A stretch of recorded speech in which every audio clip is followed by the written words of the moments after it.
This is Paul at Downeast Under Creations. Thank you for tuning in, and I hope you enjoy the video. This very first video that I'm posting for my patrons on Patreon only is all about the fabrication of some new boat stands. Now, I did post some videos of taking some boat stands that were given to me. They were large ones, and I cut them down and made them shorter. But as I was working on my new sailboat, I discovered that in order to support the midship section of the hull on each side, those short and jack stands were too wide, had too much angle to them, too tall. So I fabricated some new jack stands that are very narrow. They're vertical up and down, no slant to them, small enough for where they have the pad will fit under there without interfering with the new bilge keels that I have to install. And also they're short enough where I have more range. They fit under there nicely, and I can lower them down lower than the boat is now when the time comes. So I made those two right from scratch, and this video takes you right from soup to nuts, right from the very beginning, right to the finished product. And I haven't shown any of that on my YouTube channel, except for I recently published a short. I think it's a 1-minute short that doesn't show any of the building process. It just says, here they are, and it shows there's a picture of them underneath the boat. That's basically it. And also on Instagram, I did that same thing. It's the same clip. But this is the actual build video, and it takes a little bit of time. It's a little while, but it's just for you patrons. And again, what would you like to see? What are you interested in? A little bit of feedback, let me know. I would like to accommodate you as much as possible. You're the ones that are helping support my channel, and I very much appreciate it. And I hope you enjoy this video.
Yesterday I tacked up a couple of base frames for my new jack stands,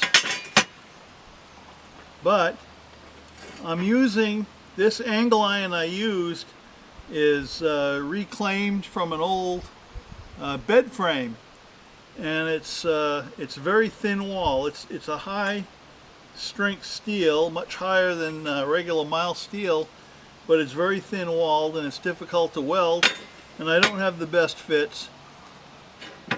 And I want to make sure this thing is strong enough to hold the boat. So what I did earlier this morning is I cut out some more pieces. I have some flat bar I'm going to put in here, which is a little bit thicker wall thickness, but will still weld to this angle, and that will support the rebar that comes up from the base. And then on the corners, to make sure they're stronger, I had some 2-inch angle iron, which is a little bit thicker wall thickness, and it will go around the corners, the corner of each part of the base, and I'll weld it to that. That'll give it plenty of strength. It may not really be necessary, but that gives me a little bit more confidence in the jack stand, some reassurance that I know it's going to be plenty strong and I won't have to worry about it. And so it only took, you know, an extra couple hours of work, but I think it was well worth it. So I'm going to do that now. I'm going to start welding these pieces into place on the frames, and then I can get back to building the structure that goes into making that jack stand.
I've completed building the bases for my jack stands, and they're ready to go.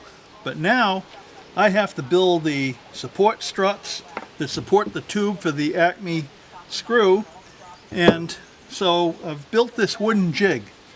So the base just goes over the jig, and it's not really a precision kind of thing. I've got some blocks, and I've got some wedges to kind of hold it in place. And I'm really just eyeballing where I've positioned it, approximately in the center. Let me see, I will put these wedges in. And I just have to tighten it up a little bit. So right just by hand, I've been able to force that in by hand enough where it's rigid enough. And this piece here is screwed into the table, so it's not going to go anywhere. And the tube fits right on top like this. Now I have some pieces of rebar that I had cut, and they're going to go in each corner, and they're going to lean up against this tube, and I'm going to tack them into place. From that point, I have these pieces here that I haven't decided what I'm going to do. I can put it alongside here. Maybe that's the way to go. tack that on and then get everything welded up once everything's tacked. That's all I'll have to do. And I'll be pretty much done once I get it all welded up. So I'm using a couple of magnets to help hold this rebar in position. The bottom leg is held in because it's in a corner, so it's not going to go anywhere. But on the top it could easily slip back and forth. So I put a magnet on each side. That holds it firm enough to where even if I'm holding it a little bit, I get out a little bit of welding rod and just touch it and get it to the point where I tack it in place. Then that'll hold it and while I get the rest of them done.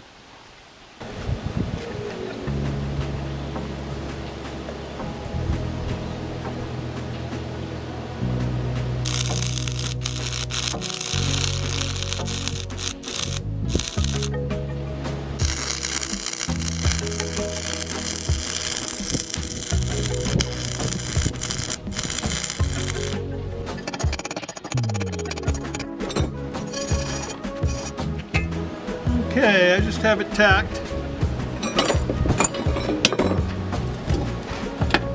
Take this other one. It's going to go next to it.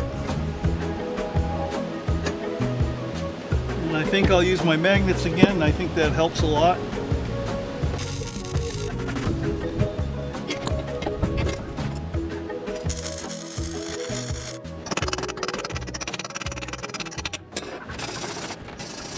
Alright, I got these tacked pretty well, but again, it's only tacked in position. This is not the final welding. It's not going to hold anything, but once I get everything in position, I can take this off the jig and then I can do the final welding. And now I just have to tack up the other two on the other side. And I think I'll go off camera to do that because it's just a repeat of what you just saw here.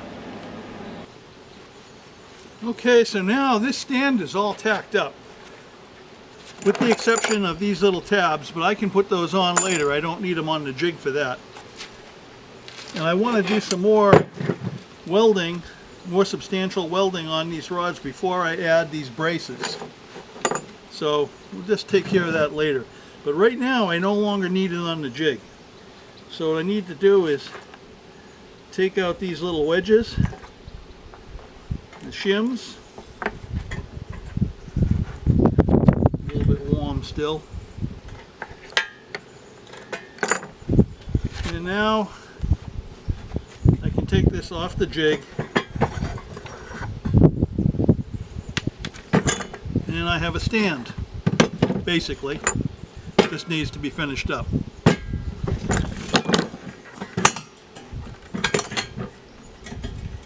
Okay, so now I can take my other base and I can do the same thing. I can get it wedged up. There we go. Alright, that's all in there nice and tight. And I have more pieces of rebar. And again, it's just another repeat, so I won't do that on camera. Once I had all of these points where I tack welded and had those solid, I went back and I did a little bit of grinding and I did the finish welding. Heavier rod, made a few passes, made sure I had good penetration. I didn't bother to video that because, well, you're just watching a bunch of arcs and sparks. I thought that'd be pretty boring. Anyway, it's done. But now, what's significant here is I'm going to add some gussets or a little bit of reinforcement, these little pieces of flat bar. And I'm going to place them on here, on each side. I'm going to tack weld them for now, and then I'll finish weld them. What that does is it increases the surface area for these pieces of rebar to grab onto and onto the tube. It just makes it a stronger joint. A little bit of reinforcement gives me peace of mind. Honestly, I got really good penetration to the point where I think they'd be fine without them. But since I have them, I might as well just put them in.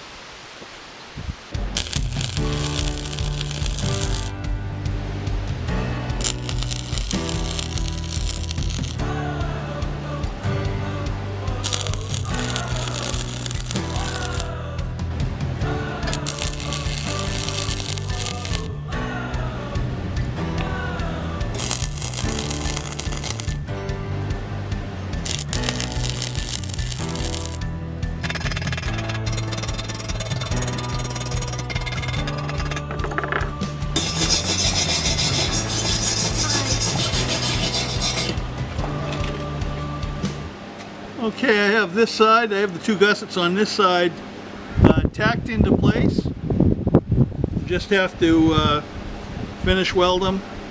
Actually, I have to do a root weld, and then I'll go back and some grinding and do the finish welding. And now on this side, a couple more, and then the other jack stand will get the same treatment.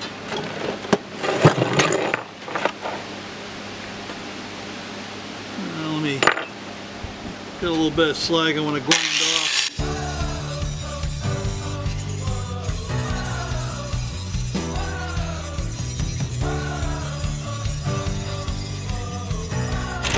That should do the trick.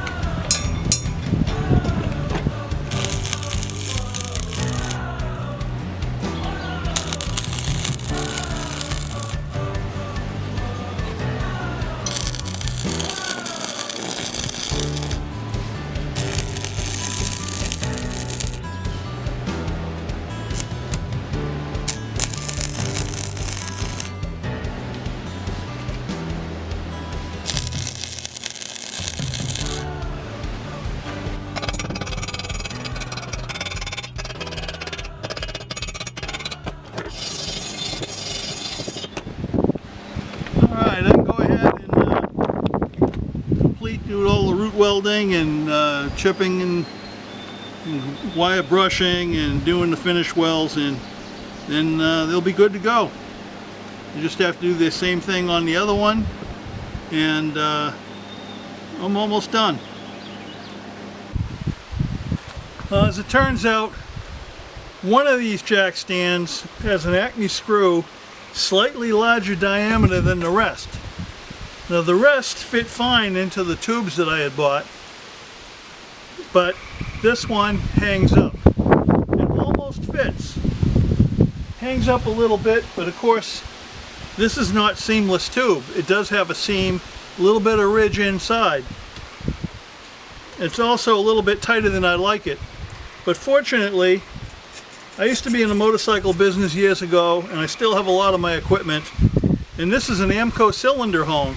This is a very small one. This is like for a little 50cc engine. And I have the rough stones in it. And I just did an initial, I just ran it through real quick. It barely fit, and it cleaned it up quickly. So I'm going to run it through again. And you got to make sure the stones are lubricated, and I don't have any cutting oil right now, which is what I usually use, so I'm just using a little bit of 3-in-1 oil because it's a very thin oil. You can also use sewing machine oil, anything that's thin. So you run it through again.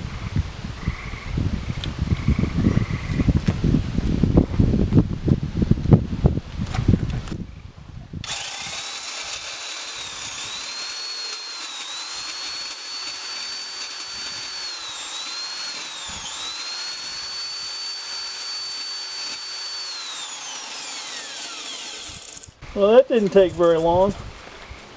That opened up. Now I'll make it just a little bit. It's going to make it a little bit tighter. I want to open it up just a little bit more. I like to have a little bit of slack in there.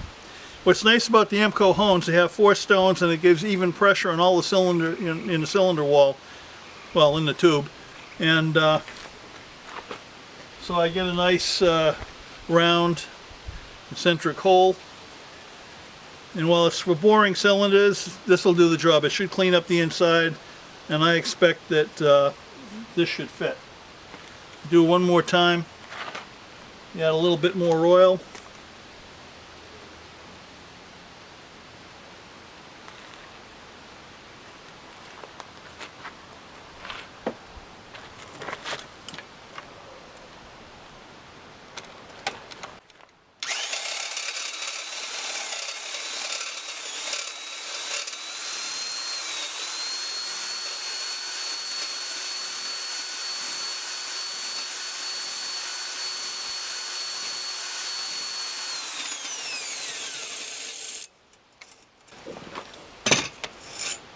Alright.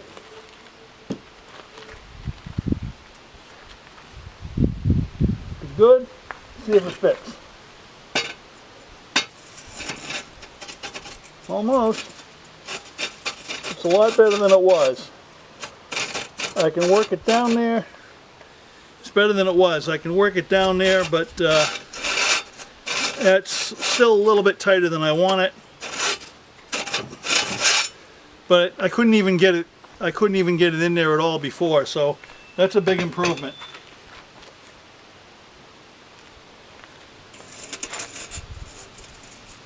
So I think I'm going to run the hone a little bit. And tighten this up a little. And see what she does. I think there's enough oil on the hone.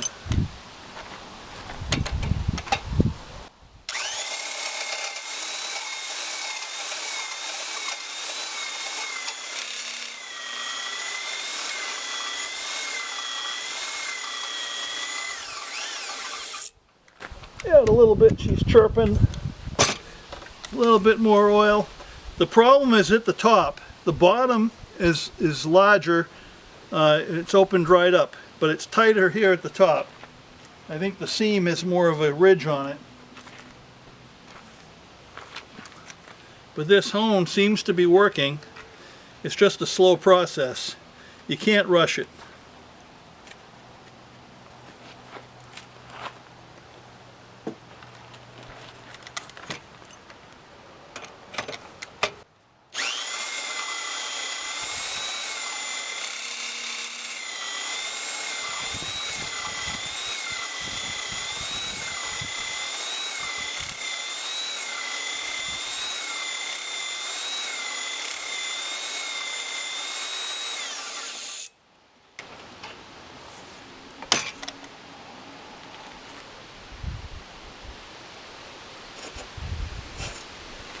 Okay. Try that again.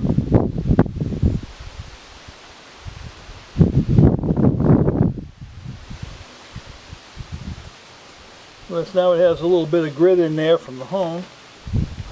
Sorry, I keep talking through this mask. Keep forgetting I have it on. That's a little better. Yeah, that's better.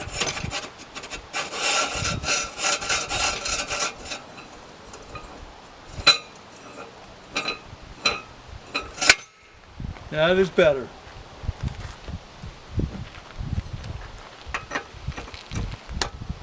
See, this doesn't want to fit now.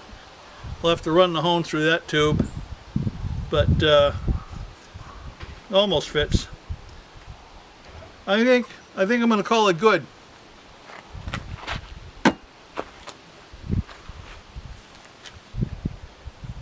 I've almost completed these two jack stands. All I have to do now is just put a little wood pad, about the same size as that square on there, slightly larger, and then I'm ready to put them into service. Now these are a little bit different than the other ones. You look at the other boat stands and they're triangular at the base because they're canted at a bit of an angle, which is great when you have some rocker and you're putting the jack stand under fore and aft, or if you have a curved bilge, you have a lot of dead rise, whatever. But in this case, these are going amidships, and they only have to support the hull in a straight up and down fashion. There's no tilt. And I made them very narrow, as you can see, because I don't want them to interfere with the bilge keels when I install them. And so these were made just for that purpose. And I think they came out pretty well, considering that I didn't go out and buy any materials. I just used a combination of leftover scraps from other projects and repurposed or reclaimed materials that would have ended up in a junkyard. It might have been old and rusty and whatever, but I was still able to use it. And I already had the welding rod in the shop. Actually, I had everything in the shop. Of course, the welding rod is what you would consider a consumable, as is sandpaper and grinding wheels and all that kind of thing, cut-off discs. Those are all consumables, and that's where my patrons really come in and save the day, because they help offset my cost. That stuff keeps getting more and more expensive as I do these projects. I keep using this stuff up, and you know, it doesn't pay for all of it, but my patrons have been excellent at helping to offset the cost, and I'm very appreciative of that. Thank you, patrons. You're now looking at the new narrow straight up and down jack stands that I fabricated from scratch, and this fits much nicer under the midship section right out on the edge, so it won't interfere with the twin bilge keels when they go into position. It's going to be very tight, they're going to be right up against it, but I can still get the job done. And the other short jack stands that I cut down, well, they're still a little bit too tall, and the triangular base is too wide. It sticks too far under. Even the pad on the top is too wide and would interfere with the bilge keels. So this is really a good solution, and it also gives me more adjustment when I go to lower the boat. I have some room underneath, I can drop it down further. And same thing on the other side. This fits nicely. The other jack stand just wouldn't do it. So it took me a little extra time. I had to start from scratch using a bunch of leftover materials I had. Some of it was reclaimed steel, old and rusty, and some of it was new that was just leftover scraps from other projects, but got the job done. Well, folks, thank you so much for watching. I very much appreciate it. Please remember to subscribe, like, share, and if you do subscribe, remember to ring that little bell so that you can be notified of any new videos that are released. And thanks again for watching.